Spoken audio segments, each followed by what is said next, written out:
Allot மணி சேனலுக்கு வருக வருக. நான் செபி ரெஜிஸ்டர்டு ஃபினான்ஷியல் அட்வைசர் கிடையாதுங்க. நான் எஜுகேஷனல் பர்பஸுக்காக என்னுடைய பர்சனல் எக்ஸ்பீரியன்ஸை நான் ஒரு 20 வருஷமாக மார்க்கெட்டில் இருக்கேன். அதை தான் உங்கள்கிட்ட ஷேர் பண்ணுறேன். நீங்கள் எந்த முடிவு எடுக்கிறதா இருந்தாலும் உங்கள் நிதி ஆலோசகரை அணுகி அதுக்கப்புறம் பணத்தை போடுறதை பற்றி முடிவு பண்ணுங்கள். நன்றி. அலாட் மணி சேனலுக்கு வருக வருக. இந்த சேனலுக்கு இன்னும் நீங்கள் சப்ஸ்கிரைப் பண்ணலைன்னா தயவு செஞ்சு சப்ஸ்கிரைப் பண்ணிக்கோங்க. பெல் பட்டனையும் கிளிக் பண்ணிக்கோங்க.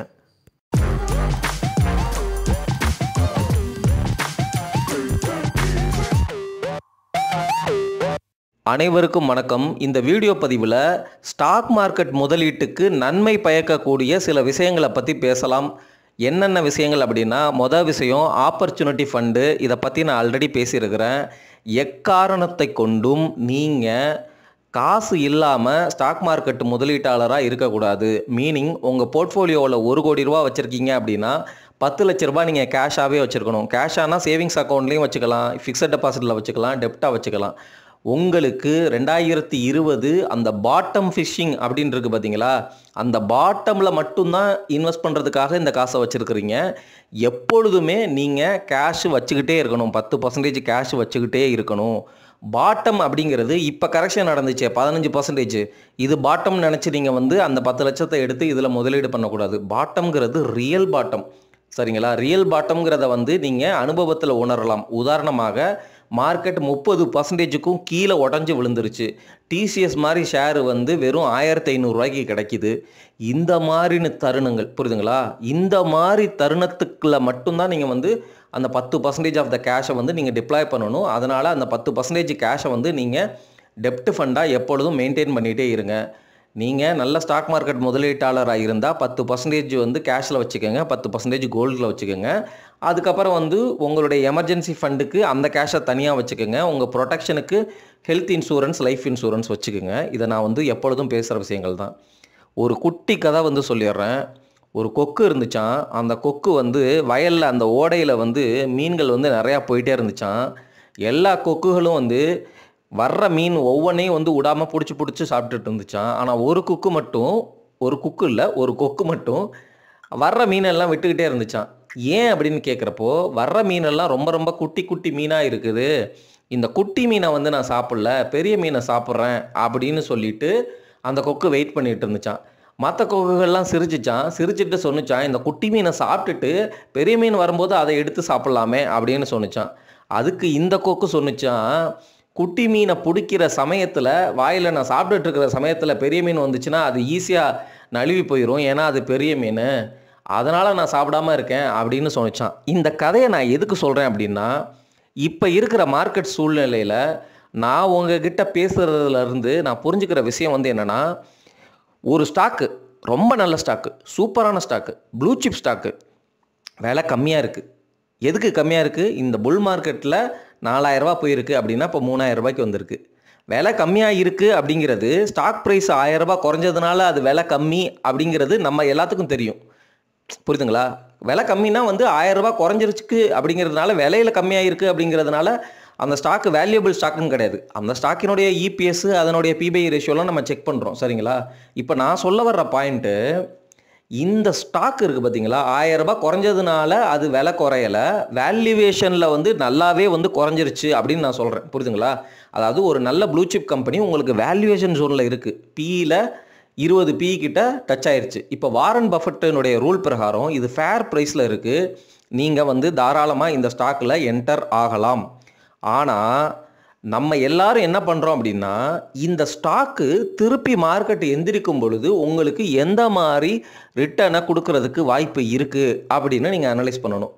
உங்களுடைய ரிட்டர்ன் எக்ஸ்பெக்டேஷன் ஒன்று வச்சுக்கணும் அந்த ஸ்டாக்குக்கு. உதாரணமாக, இந்த ஸ்டாக்கு எனக்கு 4 வருஷத்தில் டபுள் ஆகணும், 5 வருஷத்தில் டபுள் ஆகணும், 6 வருஷத்தில் டபுள் ஆகணும் அப்படிங்கிற மாதிரி எக்ஸ்பெக்டேஷன் வச்சுக்கணுங்க. நீங்கள் ஒரு நல்ல அட்வான்ஸ்டு இன்டெலிஜென்ட் சுப்பீரியர் இன்வெஸ்டர் அவருடைய அந்த டபுளிங், அந்த குவாலிட்டியை 4 வருஷத்துக்கு ஃபிக்ஸ் பண்ணுவார். சரிங்களா? ரொம்ப சூப்பர் அட்வான்ஸ் தான் 3 வருஷத்துக்கு ஃபிக்ஸ் பண்ணுவாங்க. அதை அச்சீவ் பண்ணுறாங்களா அச்சீவ் பண்ணலையா அப்படிங்கிறது தெரில. 4 வருஷம் அப்படிங்கிறது ரொம்ப ரொம்ப சூப்பரான 2x, அதாவது போட்ட காசு டபுள் ஆகிறது 4 வருஷத்தில் நடந்துச்சுன்னா அற்புதம். அப்போது இந்த இடத்துல நீங்கள் இந்த பெரிய மீன், கொக்கு பெரிய மீனுக்காக வெயிட் பண்ணுது பார்த்தீங்களா, அந்த ஸ்ட்ராட்டஜி அடாப்ட் பண்ணணும். அதாவது ஒரு நல்ல ப்ளூ சிப் கம்பெனி உங்களுக்கு 4000 ரூபாயிலிருந்து 3000 ரூபாய் போனாலும் நான் வாங்க மாட்டேன், வச்சிருப்பேன். ஏன்னா வந்து மார்க்கெட் வெறும் 15% தான் கரெக்டாக இருக்குது. ஒருவேளை இந்த மார்க்கெட் வந்து 30%க்கு கரெக்டாகி கீழே போகும் பொழுது இதே ஸ்டாக்கு 3000லேருந்து 2000 வந்துருச்சு அப்படின்னா, அந்த 2000ல் போயிட்டு நான் வந்து இன்வெஸ்ட் பண்ணேன், வாங்கினேன் அப்படின்னா 4000 வந்து சீக்கிரமாக 4 வருஷத்தில் டபுள் ஆயிரும். ஏன்னா வந்து 4000 ஆல்ரெடி டச் ஆகிருக்கு. புரியுதுங்களா? இப்படி தான் ஸ்மார்ட் இன்வெஸ்டர்ஸ் வந்து, ஏன்னா அந்த கம்பெனி நல்ல கம்பெனி, 20 வருஷம் கழிச்சும் இருக்க போகிற company, at the same time வந்து 3000ல் நீங்கள் வாங்கலை. புரியுதுங்களா? உங்களுக்கு அந்த குட்டி மீனை பிடிக்கல. அந்த 3000லேருந்து 4000 ரூபாய் வர்றதுக்கு வந்து உங்களுக்கு 4 வருஷம் ஆகாது, கூடவே தான் ஆகும். ஏன்னா வந்து அந்த 3000 நீங்கள் வந்து முன்னாடியே பிடிச்சிட்டீங்க. புரியுதுங்களா? 3000 அப்படிங்கிற விலையில நீங்கள் வந்து அந்த ஸ்டாக்கு நல்ல ஸ்டாக்குன்னு முன்னாடியே வாங்கிட்டீங்க. அது 3000லேருந்து 2000 வர்றதுக்கு மறுபடியும் இன்னும் 1 வருஷம் ஆகுமா இருக்கும். அப்போ அந்த 1 வருஷமும் நீங்கள் ஹோல்டு பண்ணிட்டு இருப்பீங்க. அதுக்கப்புறம் 2000ல் இருந்து திருப்பி வந்து 4000 போகும் பொழுது உங்களுக்கு ப்ராஃபிட்டு அந்த 3000 டு 4000ங்கிற அந்த 1000 ரூபாய் தான் ப்ராஃபிட்டு. அதுக்கப்புறம் டபுள் ஆகிறதுக்கு உங்களுக்கு லென்த் ஆகும். புரியுதுங்களா? இதுதான் வந்து இந்த ஸ்டோரியினுடைய சாராம்சம். நீங்கள் ஒரு பெரிய மீனை கரெக்டான டைமை பிடிக்கிறதுக்காக வெயிட் பண்ணிட்டுருக்கிறீங்க. இதை எப்படிப்பா கண்டுபிடிக்கிறது அப்படின்னா, இது ரொம்ப சிம்பிள் தான், ஈஸியாகவே கண்டுபிடிக்கலாம். ஆனால் அதுக்கு உங்களுடைய பொறுமை அவசியம். மார்க்கெட்டில் யாருமே இருக்க மாட்டாங்க, வாங்குறதுக்கு ஆளே வரமாட்டாங்க. எல்லாரும் விற்றுட்டு வெளியில் போவாங்க. எல்லாரும் வந்து இப்போ ஃபிக்ஸட் டெபாசிட்டினுடைய இன்ட்ரெஸ்ட் ரேட்டு நல்லா இருக்குது. நான் முன்னாடியே சொல்லிட்டேன், அக்டோபர்லேயே ஃபெப்ரவரியில் ரேட் கட் பண்ண போகிறாங்க, நீங்கள் ஃபிக்ஸட் இன்கமில் லாக் பண்ணிக்கங்கன்னு சொல்லிட்டேன். இப்போவும் ஏப்ரலில் ரேட் கட் பண்ண போகிறாங்க, நீங்கள் ஃபிக்ஸட் இன்கமில் லாக் பண்ணிக்கோங்க, டெப்டில் லாக் பண்ணிக்கோங்க, உங்களுக்கு 8 to 9% இன்ட்ரெஸ்ட் கிடைக்கும்னு சொல்லிட்டேன். ஆனால் நம்ம மக்கள் எல்லாமே இப்போ வந்து விலை குறைஞ்சிருக்கிறத பார்த்து அந்த டெம்டேஷனில் போய் ஸ்டாக்குகளை வந்து பிடிக்கிறோம். புரியுதுங்களா? எந்த விலையில் பிடிக்கிறோம்? அந்த 3000 ரூபாங்கிற விலையில் பிடிக்கிறோம். சரிங்களா? 3000 ரூபாங்கிற விலையில் நம்ம பிடிக்கிறோம். ஏன்னா வந்து மார்க்கெட்டு வந்து 15% கரெக்ஷன் அப்படிங்கிறது வந்து ஒரு ஆர்டினரியான கரெக்ஷன், ஒரு டீப்பான கரெக்ஷனாக கிடையாது, ஆவரேஜான கரெக்ஷன். ஒரு நல்ல முதலீட்டாளர் எனக்கு 9% போதும் அப்படின்னு சொல்லிட்டு டெப்ட் ஃபண்டில் ஆர்பிஐ இன்னமும் ரேட் கட் பண்ண போகிறாங்க நான் அப்படின்னு சொல்லிட்டு லாக் பண்ணிக்குவார். இந்த 3000ங்கிறது 2000 வந்தால் மட்டும்தான் முதலீடு பண்ணுவேன் அப்படின்னு சொல்லிட்டு வெயிட் பண்ணிட்டு இருப்பார். அப்படி பண்ணுறது மூலமாக தான் அவருடைய ஸ்டாக்கு விலை டபுள் ஆயிரும். சரிங்களா? ஈஸியாக டபுள் ஆகும், குயிக்காக டபுள் ஆகும். புரியுதுங்களா? இதுக்கு நமக்கு தேவை ஒரு நல்ல சூப்பரான பங்குகள் லிஸ்ட்டு அப்படின்னா ஒரு 150 பங்கு ரொம்ப ஈஸியாகவே எடுத்துடலாம். நீங்கள் ஸ்டாக் மார்க்கெட்டில் வந்து ஃபியூ இயர்ஸ் இருக்கிறீங்க அப்படின்னா ஒரு 150 சூப்பரான ஸ்டாக்கு நேமை வந்து ஈஸியாக சொல்லிடலாம். அந்த ஸ்டாக்கில் வந்து நீங்கள் வந்து வேல்யூவேஷன் எது கம்மி எது ஜாஸ்தி அப்படிங்கிறத நீங்கள் ஈஸியாகவே கழிச்சிடலாம். இப்போது இந்த 150 ஸ்டாக்குக்கும் நீங்கள் இந்த வருஷம் வந்து என்ன ரேட்டு வந்தால் நான் வாங்குவேன் அப்படின்னு வந்து எழுதி வைக்கணும். சரிங்களா? எழுதி வச்சிட்றீங்க. இப்போ ஃபார் எக்ஸாம்பிள் டிசிஎஸ் நான் வந்து 2000 ரூபாய் வந்தால் வாங்குவேன், இன்ஃபோசிஸ் நான் வந்து 1200 ரூபா வந்தால் வாங்குவேன் அப்படின்னு சொல்லி இந்த வருஷம் எழுதுறீங்க. ஆனால் அந்த ப்ரைஸ் வரவே வராது. அப்போ அடுத்த வருஷத்துக்கு ஷிஃப்ட் பண்ணுவீங்க. கரெக்டுங்களா? அடுத்த வருஷம் வந்து என்ன பண்ணுவீங்க? இந்த விலையில் வந்து ஒரு 10% வந்து எக்ஸ்ட்ராவாக வந்து ஆட் பண்ணிக்குவீங்க. இப்போ 1200 ரூபா வாங்கணும் அப்படின்னு நினச்சதை 10% எக்ஸ்ட்ரா போடும் பொழுது 120 ரூபா. அப்போ 1320 ரூபா ஒரு வருஷம் கழித்து கிடச்சா நான் இன்ஃபோசிஸ் வாங்குவேன். அந்த மாதிரி இந்த மாதிரி ஒரு basic idea. But at the same time நீங்கள் வாங்கும் பொழுதும் அந்த 1320 ரூபாய்க்கு இன்ஃபோசிஸினுடைய இபிஎஸ் என்ன இருக்குது, அந்த க்ரோத்து ஃபண்டமெண்டல் அனாலிசிஸ்லாம் பண்ணணும். அது பண்ணாமலாம் நீங்கள் வந்து என்ட்ரு ஆகக்கூடாது.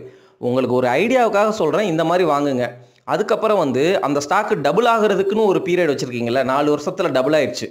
இப்போது உங்களுடைய கோல் மீட் ஆயிடுச்சு. நீங்கள் கூச்சமே படாமல் அந்த ஸ்டாக்கை பற்றி அனலைஸ் பண்ணணும். மறுபடியும் மார்க்கெட்டில் வந்து இந்த ஸ்டாக்கு ஆஹோ ஓஹோ சூப்பரான ஸ்டாக்கு எல்லாரும் வந்து பேசுகிறாங்க, மேலே போக போகுது அப்படின்னா அது உண்மைதானா அப்படிங்கிறத அந்த செக்டர் அனாலிசிஸ், அந்த கம்பெனி அனாலிசிஸ், அந்த கம்பெனியோடைய இபிஎஸ் அனாலிசிஸ், மேனேஜ்மெண்ட் என்ன பேசுகிறாங்க, என்ன மாதிரி க்ரோத் கைடன்ஸ் கொடுக்குறாங்க அப்படிங்கிறத நீங்கள் பார்க்கணும். அதில் உங்களுக்கு கன்விக்ஷன் இருக்குது, இந்தியன் எக்கானமியும் க்ரோ ஆக போகுது அப்படிங்கிற மாதிரி கவர்மெண்ட் ப்ரொஜெக்ஷன் கொடுக்குது அப்படின்னா அந்த ஸ்டாக்கை நீங்கள் ஹோல்டு பண்ணலாம். இல்லாட்டி அந்த ஸ்டாக்கை உங்களுடைய கோல் ஆல்ரெடி அச்சீவ் ஆயிடுச்சு, 4 வருஷத்தில் டபுள் ஆயிடுச்சு, அந்த காசை நீங்கள் விற்றுட்டு வேறு நல்ல அசட் கிளாஸில் பிடிக்கிறதுக்காக வெயிட் பண்ணலாம். இந்த மாதிரி ஸ்ட்ராட்டஜியை கிணத்துல போட்ட கல் மாதிரி நீங்கள் பிடிக்கிறது வந்து ஃபேர் ப்ரைஸு கூட கிடையாது, ரொம்ப ரொம்ப பெரிய மீனை பிடிக்கணும். அதுதான் உங்களுடைய எய்மு. இதுதான் வந்து பெரிய மீன் பிடிக்கிற ஸ்ட்ராட்டஜி. இந்த ஸ்ட்ராட்டஜியை உங்களால் ப்ராக்டிஸ் பண்ண முடிஞ்சிச்சு அப்படின்னா நீங்கள் தவறுகளை ரொம்ப ஈஸியாகவே தவிர்த்துருவீங்க. நம்மளை மாதிரி ரீட்டைல் இன்வெஸ்டர்ஸ் கண்டிப்பாக இந்த ஸ்ட்ராட்டஜியை வந்து அடாப்ட் பண்ணவே முடியாது. 1-2 பேர் பண்ணுவாங்க. நீங்கள் பண்ண முடியுதா? என்னால் பண்ண முடியுமா? அப்படிங்கிறத கமெண்ட்டில் சொல்லுங்கள்.